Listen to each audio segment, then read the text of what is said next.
जय महादेव मित्रों, स्वागत है आप सभी का। तो क्लास 10 मनोहरी की मैथ से हम पहले अध्याय वास्तविक संख्याओं को सीख रहे थे। तो इसमें आज हम दूसरे प्रश्नावली 1B को सीखेंगे। तो आइए देखते हैं इसमें पहला सवाल क्या है।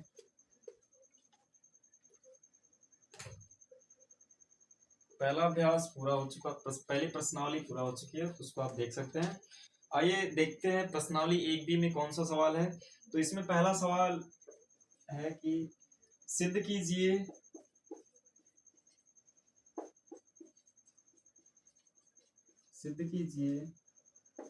कि 3 करड़ी में 3 एक परिमेय संख्या नहीं है। ये सिद्ध करना है कि 3 करड़ी में 3 एक परिमेय संख्या नहीं है। तो सबसे पहले आपको पता होना चाहिए परिमेय संख्या क्या होता है। वे संख्याएं जिन्हें हम p बटा q के रूप में लिख सकते हैं और जहां p और q क्या हो, पूर्णांक हो, उन्हें परिमेय संख्या कहते हैं। ठीक है, जैसे 1/2, 3/4, ये सब क्या है, परिमेय संख्या है। 5, 6, 8, ये सब क्या है, परिमेय संख्या है। ठीक है, तो कह रहा है कि सिद्ध कीजिए कि 3 करड़ी में 3 एक परिमेय संख्या नहीं है। तो कैसे नहीं है? यदि हम किसी परिमेय संख्या में किसी अपरिमेय संख्या को अगर हम गुणा कर दें अपरिमेय संख्या से, तो परिणाम में जो हमें मिलता है वो क्या मिलता है, अपरिमेय संख्या ही मिलती है। ठीक है, उसी तरह किसी परिमेय संख्या में किसी हम अपरिमेय संख्या को जोड़ दें,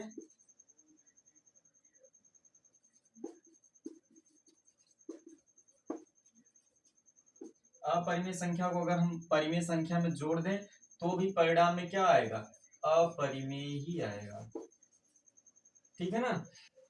यदि हम परिमेय संख्या में अपरिमेय संख्या को जोड़ दें या घटा दें, जोड़ेंगे तब भी, चलिए देखिए, परिमेय संख्या में अपरिमेय संख्या का गुणा कर दें तो गुणनफल जो आएगा अपरिमेय संख्या आएगी। यदि परिमेय संख्या में अपरिमेय संख्या को जोड़ें या घटाएं तब भी परिणाम में क्या आएगा, अपरिमेय संख्या ही आएगी। तो इस तरह से आप सीधे सीधे बता सकते हैं कि देखिए 3 एक परिमेय संख्या है और करड़ी में 3 एक अपरिमेय संख्या है। तो 3 में करड़ी में 3 यानी परिमेय में अपरिमेय संख्या का गुणा हुआ है, अतः ये 3 करड़ी में 3 क्या हो जाएगा, एक अपरिमेय संख्या होगी। चलिए और तरीका बताते हैं आपको।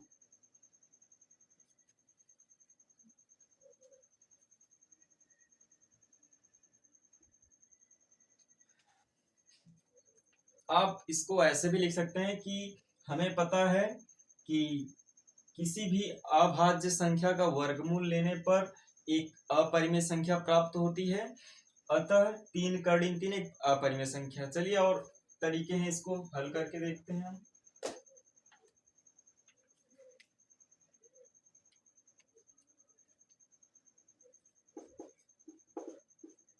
दिया है कि सिद्ध कीजिए कि 3 करड़ी में 3 एक परिमेय संख्या है, परिमेय संख्या नहीं है। तो इसके विपरीत हम क्या करेंगे, माना 3 करड़ी में 3 एक परिमेय संख्या है। ठीक है ना, जो दिया रहेगा उसके विपरीत हम मान लेंगे क्या, कि यह, क्योंकि यह हमें सिद्ध करना है कि परिमेय संख्या नहीं है, तो हम मान लेंगे कि यह परिमेय संख्या है ताकि हम इसको सिद्ध कर सकें। चलिए आगे। तो 3 करड़ी में 3 बराबर होगा किसके, p बटा q के। क्यों? क्योंकि p बटा q क्या होता है, एक परिमेय संख्या। तो हम क्या कर देंगे, p बटा q एक परिमेय संख्या है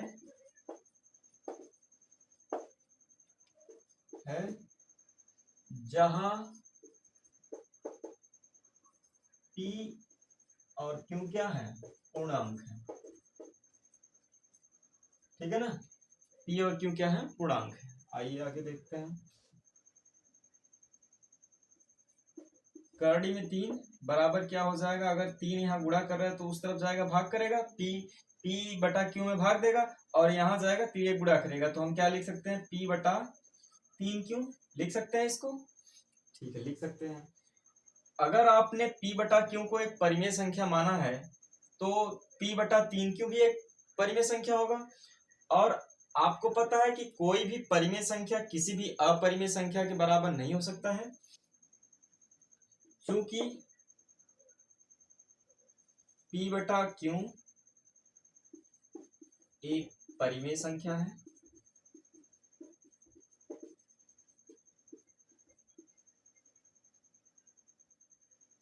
इसलिए पी बटा 3 क्यू भी एक परिमेय संख्या होगी।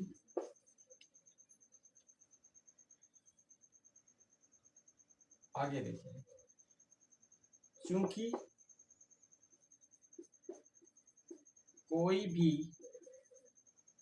परिमेय संख्या किसी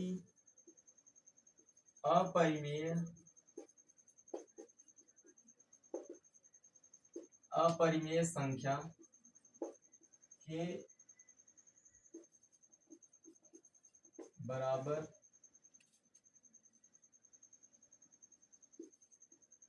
नहीं हो सकता।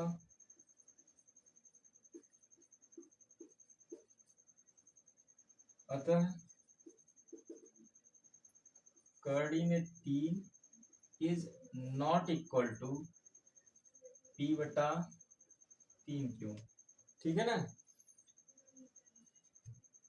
3 क्यू। अतः हम क्या लिख सकते हैं, अतः 3 करड़ी में 3 एक अपरिमेय संख्या है। दिखाई दे रहा है कि नहीं नीचे? ठीक है, तो आशा करते हैं कि आपको ये सवाल बहुत बेहतरीन ढंग से समझ में आया होगा। कि यहाँ देखिए, जब आपने ये दिखा दिया कि p बटा क्यू एक परिमेय संख्या और आपने इसको बराबर दिखा के इसमें गुणा किया, तो करड़ी में 3 के बराबर p बटा क्यू मिला, यानी कि p बटा 3 क्यू मिला, यानी कि करड़ी में 3 इधर अपरिमेय संख्या और इधर p बटा 3 क्यू एक परिमेय संख्या है। चूंकि p बटा क्यू एक परिमेय संख्या है, इसलिए p बटा 3 क्यू भी एक परिमेय संख्या होगा। इस चूंकि कोई भी परिमेय किसी अपरिमेय संख्या के बराबर नहीं हो सकता है, अतः करड़ी में 3 is not equal to P बटा 3 क्यू, यानी कि करड़ी 3 जो होगा पी बटा 3 क्यू के बराबर नहीं होगा। क्यों? क्योंकि यह अपरिमेय संख्या और यह परिमेय संख्या है, तो बराबर नहीं हो सकता। अतः 3 करड़ी 3 एक अपरिमेय संख्या। ठीक है, आप चाहें तो स्क्रीनशॉट ले लीजिए, आगे सवाल को देखें।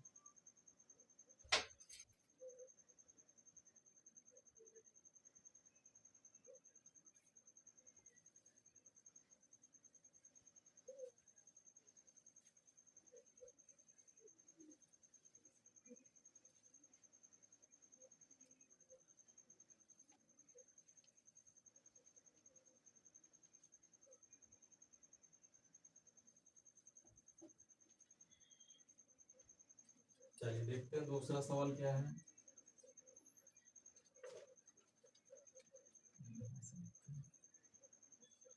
Question number 2।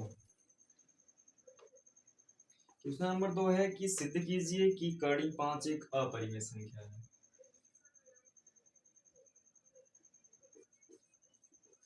सिद्ध कीजिए कि करड़ी में 5 एक अपरिमेय संख्या है। आपको सीधे सीधे पता है करड़ी 5 एक अपरिमेय संख्या है, बस आपको एक सवाल के रूप में लिख के बता देना है कि हाँ ये कैसे अपरिमेय है। ठीक है ना, चलिए हल करके देखते हैं। सवाल है कि सिद्ध कीजिए कि करड़ी 5 एक अपरिमेय संख्या है। चलिए हल करते हैं।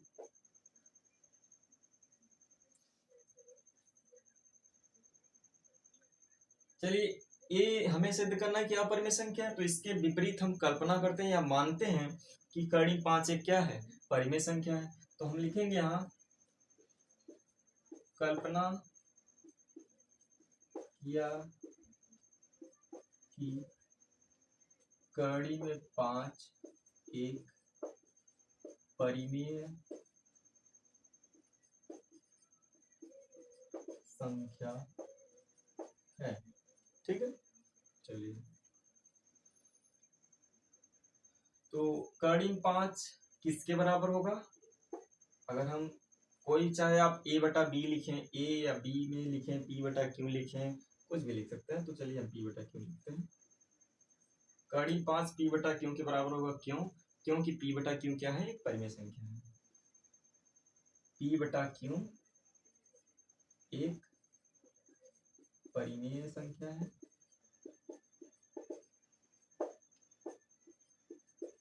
जहां p q क्या है, पूर्णांक संख्या है, तथा इनका HCF किसका HCF? P कामा Q का HCF एक है। ठीक है, अर्थात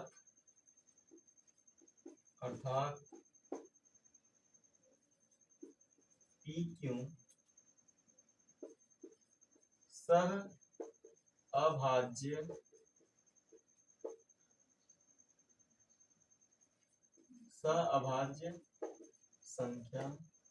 संख्याएं हैं। ठीक है, अब इसको समझिए इन लाइनों को। क्या है कि हमने कल्पना किया कि कड़ी 5 एक परिमेय संख्या है, तो अगर यह परिमेय संख्या है तो ये p बटा q के बराबर होगा। क्यों? क्योंकि p बटा q को हमने माना एक परिमेय संख्या है, जहां p बटा q एक परिमेय संख्या है, जहां p और q क्या है, पूर्णांक है। p और q पूर्णांक है। तो आप संख्याओं के बारे में अगर पहले पढ़े हैं तो आपको बहुत बेहतर ढंग से समझ में आएगा। पूर्णांक संख्या किसे कहते हैं? जिन संख्याओं का वो समूह जिसमें ऋणात्मक संख्या, धनात्मक संख्या तथा शून्य शामिल होते हैं, उन्हें पूर्णांक संख्या कहते हैं। तीनों को, जीरो को भी, माइनस वाली संख्या को भी और प्लस वाली संख्या को भी, तीनों को क्या कहेंगे, पूर्णांक कहेंगे। ठीक है, आइए देखते हैं आगे। तथा इनका HCF यानी कि महत्तम समापवर्त, ठीक है, क्या होगा? वह एक, केवल एक होगा। क्यों? क्योंकि P और Q क्या है, सहभाज्य संख्या है। सहभाज्य संख्या क्या होती है? वे दो या दो से अधिक ऐसी संख्याएं जिनका उभयनिष्ठ गुणनखंड केवल एक हो, संख्या में केवल एक हो। जैसे 2 और 3, इन्हें किन संख्याओं से काटा जा सकता है? ना तो 2 से काटा जा सकता है, ना तो 3 से काटा जा सकता है। एक, केवल एक ऐसी संख्या है, एक 1, जिससे इन दोनों को काटा जा सकता है। तो अतः हम क्या कह सकते हैं कि 2 और 3 क्या है, सह अभाज्य संख्याएं हैं। आप इसी में 5 को भी ऐड कर सकते हैं। तो 2, 3, 5 ये सब क्या है, सहअभाज्य संख्याएं जिनका उभयनिष्ठ गुणनखंड केवल एक हो। ठीक है, चलिए आगे देखते हैं। तो इसका तिर्यक गुणा करेंगे इस तरफ, तो क्या लिखा जाएगा यहाँ, कड़ी में 5 क्यों बराबर क्या हो जाएगा, p के। ठीक है, आइए स्टेप बाय स्टेप देखते रहिए, बहुत बेहतरीन ढंग से समझ में आएगा आपको। दोनों पक्षों का वर्ग करने पर, ठीक है, दोनों पक्षों का हम वर्ग कर दे रहे हैं। तो यहाँ क्या लिखा जाएगा, कड़ी में 5 क्यों का स्क्वायर बराबर p स्क्वायर। ठीक है, चलिए इस तरफ देखिए। तो कड़ी 5 का वर्ग होगा तो क्या लिखा जाएगा, यहाँ 5 और क्यों का स्क्वायर होगा तो क्यों स्क्वायर बराबर p स्क्वायर। ठीक है, चलिए 5 उस तरफ जाएगा तो हम क्या लिख सकते हैं, क्यों स्क्वायर बराबर, क्योंकि 5 यहाँ गुणा कर रहा है, उस तरफ जाएगा तो भाग करेगा, तो हम लिख सकते हैं p स्क्वायर बटे 5। इस लाइन को आप ध्यान रखिए। यहाँ देखिए क्या है, यहाँ p स्क्वायर, यहाँ 5 पी स्क्वायर को विभाजित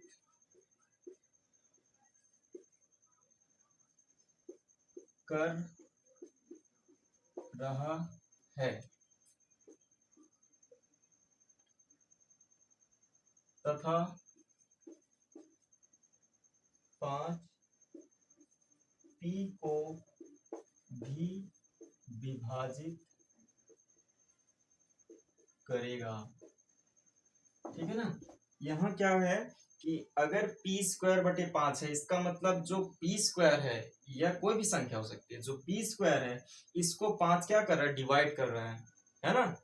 और इसमें आपको क्या जानना है कि इन दोनों का जो गुणनखंड होना चाहिए, सहअभाज्य गुणनखंड, वो केवल 1 होना चाहिए। अगर इसके अलावा कोई और संख्या है तो इन दोनों संख्याओं को इसके बराबर नहीं माना जा सकता है ना। तो ये दोनों सहअभाज्य संख्याएं होंगी ही नहीं। अगर इन्हें 1 के अलावा किसी अन्य संख्या से काटा जा सकता है तो ये दोनों संख्याएं पी और क्यू क्या होंगी, सहअभाज्य नहीं होंगी। तो आपको पहले ये ध्यान देना है कि जो इनका HCF होना चाहिए, यानी जो उभयनिष्ठ गुणनखंड होना चाहिए, 1 होना चाहिए। तो यहाँ क्या आ गया कि पी स्क्वायर का जो उभयनिष्ठ गुणनखंड है यहाँ 5 है। आप इसको ध्यान दीजिए। तो पी स्क्वायर का गुणन 5 पी स्क्वायर को विभाजित कर रहा है तथा 5 पी को भी विभाजित करेगा। ठीक है, आइए आगे देखते हैं। चलिए यहाँ करते हैं। माना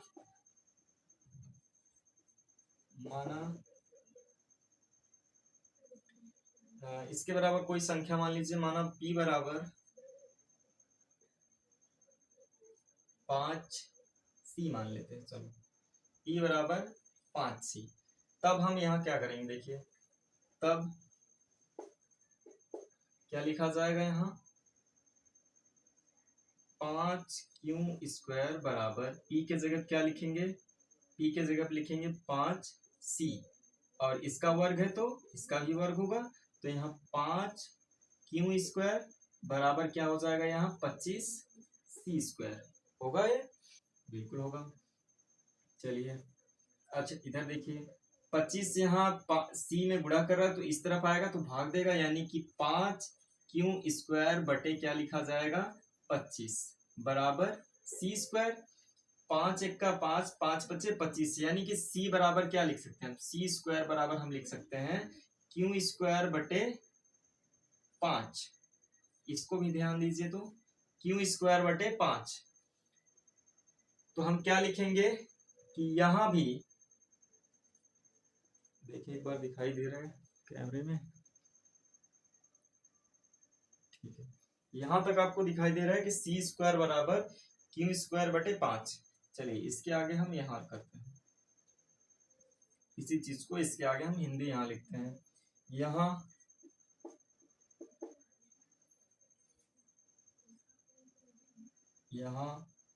5q स्क्वायर को विभाजित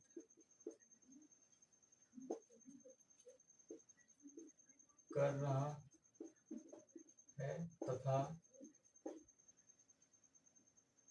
5q को भी विभाजित करेगा। ठीक है, आगे देखिए।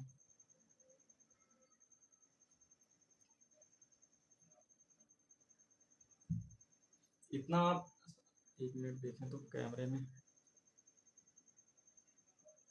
ठीक है, सही साफ दिखाई दे रहा है। यहाँ देखिए, जो यहाँ है 5 जो है कि इसको p को भी, यहाँ देखिए इस तरफ 5 जो है p को भी, p स्क्वायर को भी विभाजित कर रहा है तो p को भी विभाजित करेगा, और 5 यहाँ q को भी विभाजित कर रहा है।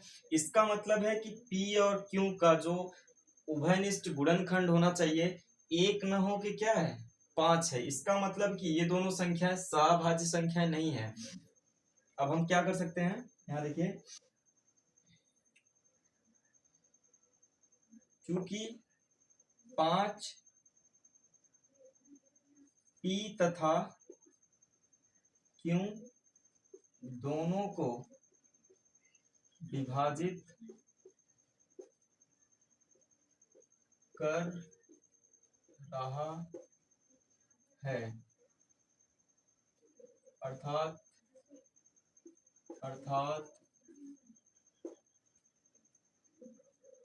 HCF PQ is equal to 5 है ना। HCF इनका क्या होगा तब 5 होगा, विच इज नॉट इक्वल 1, जो कि क्या है एक के बराबर नहीं है। यहाँ देखिए अगर एक के बराबर होता तो क्या होता है, सभाज्य संख्या होती, लेकिन यह 5 है जो कि एक के बराबर नहीं आता। ये दोनों संख्याएं जो P और Q क्या है, सभाज्य संख्या नहीं है। अतः यह हमारी गलत कल्पना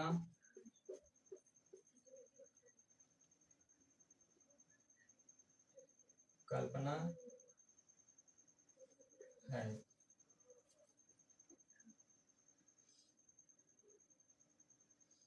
अतः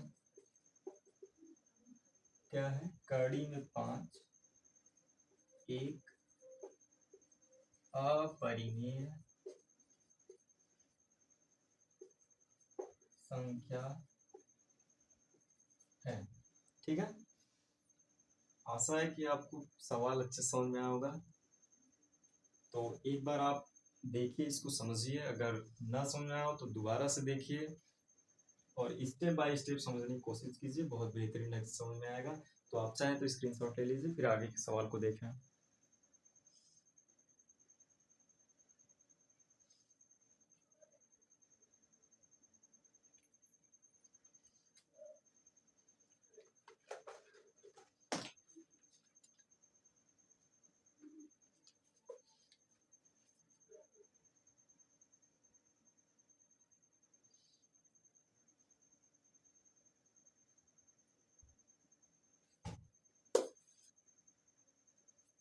ठीक है, इस वीडियो में इतना ही, वीडियो ज़्यादा लंबा हो जाएगा, तो आगे के सवालों को हम अगले वीडियो में सॉल्व करेंगे। और आपको अगर समझ में आया हो या कोई सुझाव हो तो कमेंट करके ज़रूर बताएं, और यहाँ तक देखने के लिए आपका बहुत बहुत धन्यवाद।